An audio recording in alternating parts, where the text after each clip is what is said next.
आज हम लेकर आए हैं उत्तराखंड की बड़ी खबरें। इसमें हम बात करेंगे कोरोना अपडेट से लेकर के मौसम अलर्ट, पेट्रोल डीजल के दाम, अगस्त से जिम, सिनेमा घरों को खोलने की तैयारी, स्कूल कॉलेज को लेकर तमाम ऐसी बड़ी खबरें। उत्तराखंड में कोरोना मरीजों की संख्या लगातार बढ़ती जा रही है। मामला 6104 पहुंच गया है। वहीं 63 लोगों की मौत हो गई है। उत्तराखंड कोरोना ट्रैकर, कुल आंकड़े 6104, स्वस्थ 3604, एक्टिव 2437, मौतें 63। अब बात करते हैं उत्तराखंड के विभिन्न जिलों की। देहरादून 1437, नैनीताल 931, टिहरी गढ़वाल 497, हरिद्वार 1129, उधम सिंह नगर 1025, पौड़ी गढ़वाल 199, अल्मोड़ा 267, बागेश्वर 98, चमोली 83, पिथौरागढ़ 105, रुद्रप्रयाग 69, उत्तरकाशी 168, चंपावत 96। मौसम समाचार। पिथौरागढ़ समेत 4 जिलों में हो सकती है भारी बारिश, येलो अलर्ट जारी। उत्तराखंड में लगातार बारिश हो रही है। मौसम विभाग के पूर्वानुमान के मुताबिक प्रदेश के अधिकांश इलाकों में आज भी गरज के साथ हल्की से मध्यम बारिश हो सकती है। वहीं भारी बारिश की आशंका को देखते हुए मौसम विभाग ने कुमाऊं मंडल के 4 जनपदों के लिए येलो अलर्ट जारी किया है। मौसम विभाग ने आज पिथौरागढ़, नैनीताल, चंपावत और उधम सिंह नगर जनपदों के कुछ हिस्सों में गरज के साथ भारी बारिश की आशंका जताई है। भारी बारिश लोगों की मुश्किलें बढ़ा सकती है। अब बात करते हैं डीजल पेट्रोल के दामों की। उत्तराखंड में आज ये हैं डीजल पेट्रोल की कीमतें। वैश्विक महामारी कोरोना वायरस के चलते पेट्रोल और डीजल की कीमतों में लगातार उतार चढ़ाव देखने को मिल रहा है। उत्तराखंड में भी अक्सर डीजल पेट्रोल की कीमतों में उतार चढ़ाव हो रहा है। कल देहरादून में पेट्रोल के दाम थे 81 रुपए 60 पैसा, वहीं आज के दाम है 81 रुपए 50 पैसा। डीजल की बात करें तो कल देहरादून में डीजल के दाम थे 73 रुपए 76 पैसा, वहीं आज के दाम है 73 रुपए 64 पैसा। हरिद्वार में कल पेट्रोल के दाम थे 81 रुपए 10 पैसा, यही आज के भी हैं। डीजल की बात करें तो डीजल के कल दाम थे 73 रुपए, यही आज के भी हैं। हल्द्वानी में कल पेट्रोल के दाम थे 81 रुपए 9 पैसा, यही आज के भी हैं।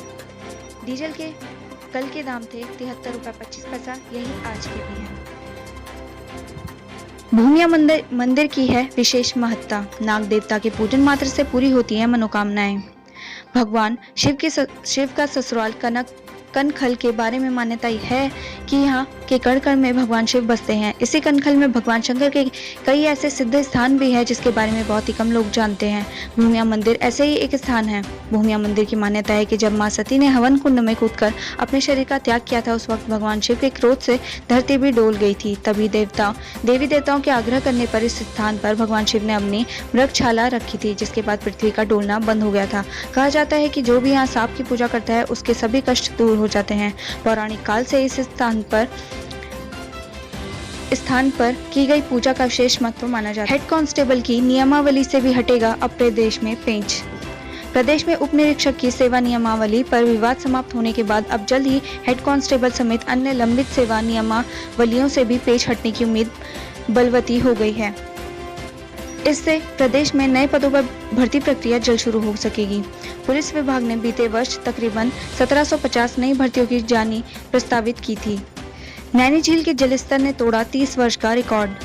पर्यटन नगरी की जीवनदायिनी नैनी झील का स्तर 30 सालों में पहली बार जुलाई 10.50 फीट पार कर गया है। हैरानी की बात यह है कि जलस्तर तब इतना ऊपर पहुंचा है जब बारिश कम हुई। इससे पहले जुलाई 1991 में जलस्तर सर्वाधिक 9.70 फीट पहुंचा था। बच्ची के साथ दुष्कर्म में बुजुर्ग गिरफ्तार। भिलंगना ब्लॉक के एक गांव में 6 साल की बच्ची के साथ दुष्कर्म के मामले में पुलिस ने एक बुजुर्ग को गिरफ्तार कर जेल भेज दिया है। देहरादून जेल में 26 और कैदी कोरोना से संक्रमित। सुद्धोवाला स्थित जेल में 26 कैदियों को और कोरोना संक्रमण की पुष्टि हुई है। उन्हें दून अस्पताल में भर्ती कराया जा रहा है। वहीं जिन बैरकों में कैदी रह रहे थे उनको बंद कर दिया गया है। संपर्क में आए कैदियों को चिन्हित कर आइसोलेट किया जा रहा है। रविवार को जिले में कोरोना के 46 मामले सामने आए हैं। 50% दुर्गम की सेवा पर ही प्रमोशन। पहले और दूसरे प्रमोशन के लिए जरूरी सेवा अवधि का 50% हिस्सा दुर्गम क्षेत्र में बिताने वाले शिक्षकों और कर्मचारियों को ही प्रमोशन का लाभ मिल सकेगा। तबादला एक्ट के प्रावधानों के अनुसार इस महीने से यह व्यवस्था लागू हो गई है। अनलॉक 3 में खुल सकते हैं सिनेमा हॉल और जिम। केंद्र सरकार 1 अगस्त से शुरू होने वाले अनलॉक 3 में सिनेमाघरों और जिम खोलने की छूट दे सकती है। हालांकि मेट्रो और शिक्षण संस्थान पर रोक जारी रह सकती है। गृह मंत्रालय ने अनलॉक के तीसरे चरण के दिशा निर्देशों को तय करने के लिए तैयारी शुरू हो गई। जेईई मेन और एनडीए की परीक्षा तारीख नहीं टकराएगी। संघ लोक सेवा आयोग की एनडीए व एनए परीक्षा और जेईई मेन अब 6 सितंबर को एक साथ नहीं होगी। केंद्र सरकार के निर्देश पर छात्रों को एनडीए और एनए परीक्षा में शामिल होने का मौका देने के लिए नेशनल टेस्टिंग एजेंसी ने जेईई मेन के ऑनलाइन आवेदन पत्र की विंडो दोबारा खोल दी है। छात्र 31 जुलाई तक तारीख में सुधार के लिए यस कॉलम क्लिक कर सकते हैं।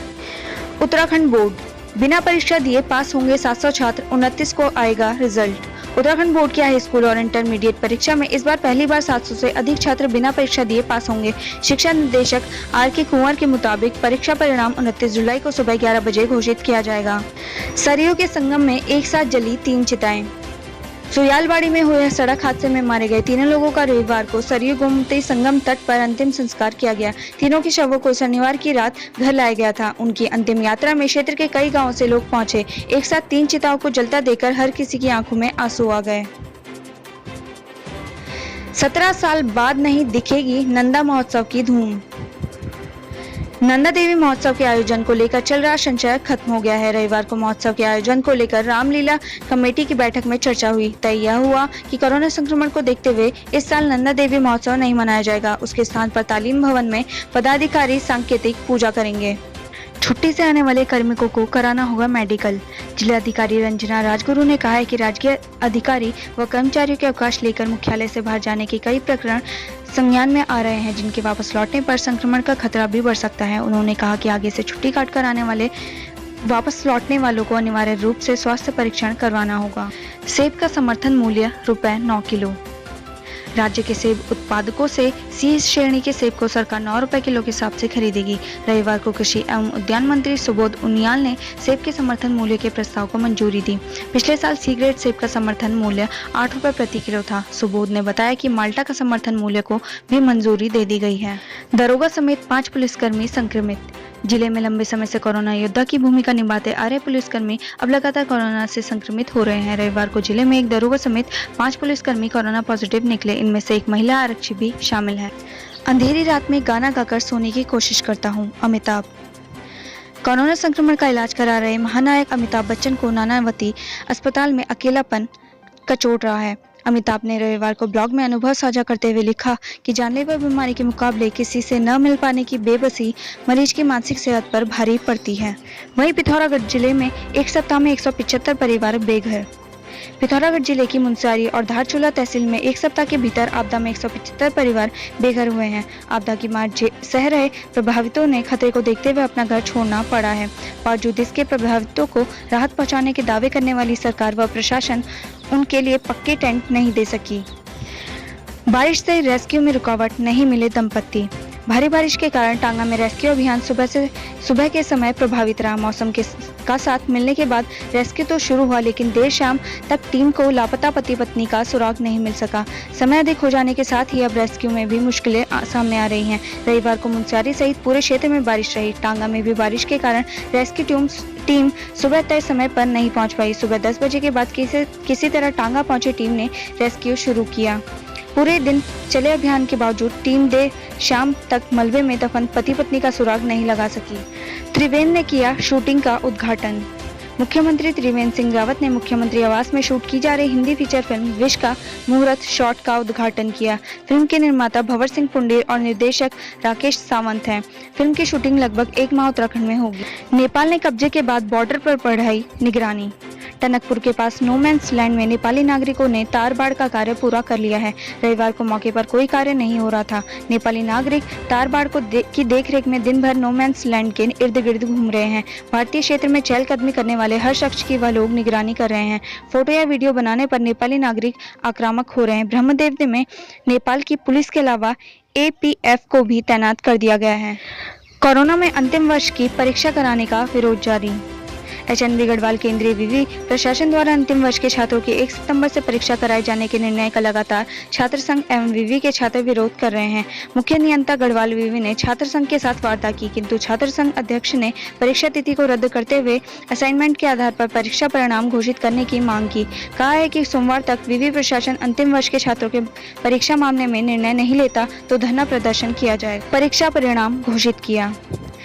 श्री देव सुमन उत्तराखंड विवि सत्र 2018-20 के एमकॉम तृतीय सेमेस्टर तथा सत्र 2019-21 एमकॉम प्रथम सेमेस्टर के परीक्षा परिणाम घोषित कर विवि के आधिकारिक वेबसाइट पर अपलोड कर दिए गए हैं। विश्वविद्यालयों के कार्यक्रम जारी, लेकिन परीक्षाओं पर अब भी असमंजस। 24 अगस्त से विश्वविद्यालय परीक्षा कराने की घोषणा के बाद भी कॉलेजों में अभी परीक्षाओं की गहमी शुरू नहीं हो पाई है। फिलहाल कॉलेज केंद्र सरकार की संभावित गाइडलाइन का इंतजार कर रहे हैं। हर की पैड़ी पर आज भरा जाएगा गंगा जल। अयोध्या में राम मंदिर के शिलान्यास कार्यक्रम को लेकर हरिद्वार में भी तैयारियां जोरों पर है। सोमवार को हर की पैड़ी पर ब्रह्मकुंड से गंगा जल भरा जाएगा और गंगा की रेत के साथ ही मनसा देवी, माया देवी व चंडी देवी मंदिर की पवित्र माटी भी एकत्र की जाएगी। यह जल और पवित्र माटी अयोध्या ले जाई जाएगी।